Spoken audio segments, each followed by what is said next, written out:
back to the channel. My name is the Scottish Koala and today we are talking about the Martin Baker M.B.5 Rank 4 premium aircraft announced to be added to the British tech tree in War Thunder's update 1.77 Advancing Storm.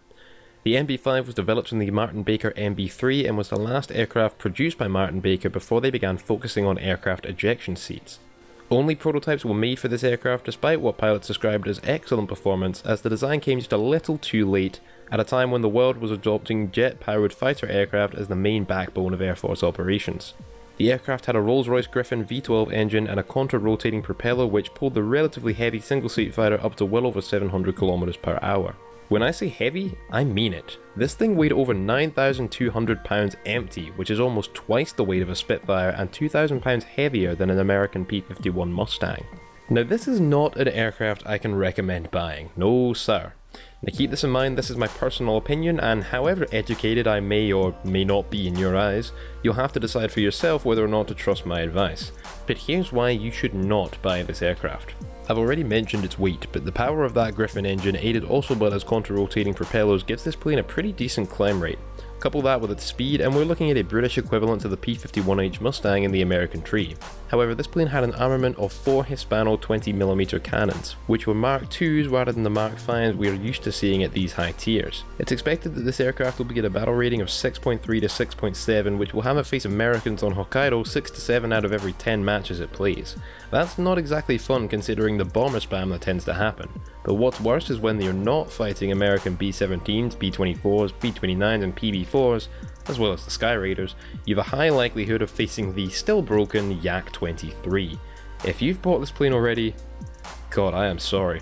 If not facing the Yak-23 itself, you still have a high chance of facing off against teams mostly made up of jets, and that will be much more difficult than you may expect with the comparatively low fire rate of the Mark II Hispanos. Now if all this is seeming like not too much of an issue to you, and you're thinking, but Koala, I fly my Tempest II and Griffon Spitfires against those matchmakings and it's not so bad, then take into account that you're paying $30 for this aircraft, which will not be too exceptional for either Research Point or Silver Lion grinding purposes if my theories prove correct. If you are an avid simulator player however, then this may be worth it for you, as the rear cockpit is entirely transparent, allowing full panoramic visibility, something next to unheard of currently. Now turning characteristics of this aircraft I'm expecting to be decent, somewhere between the Spitfire Griffons and the Tempest II. If you fly the Spitfires and ground forces with 1,500 pounds of bombs below your wings, the flight model may be similar to that.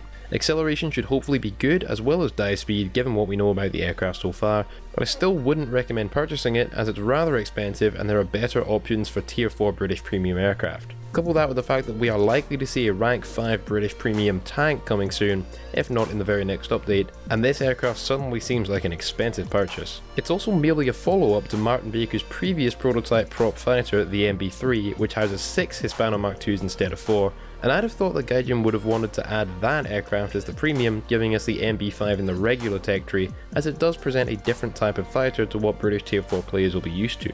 This would have matched the way we have the Lavochkin LA-9 in the regular Soviet tech tree, while the LA-11 with less firepower and a lower battle rating sits in the premium list.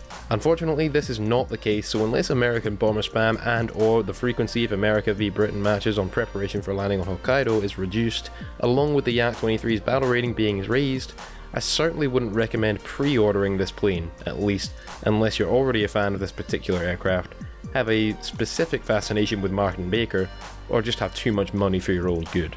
If you're not in any one of those three camps, then you'd be better served waiting until the vehicle's released to test fly it for yourself and judge its characteristics before weighing up the cost and potentially buying the MB5. Anyway lads, I hope you have enjoyed this video. Please leave a like and subscribe if you did, as there will be new content out on my channel every single day.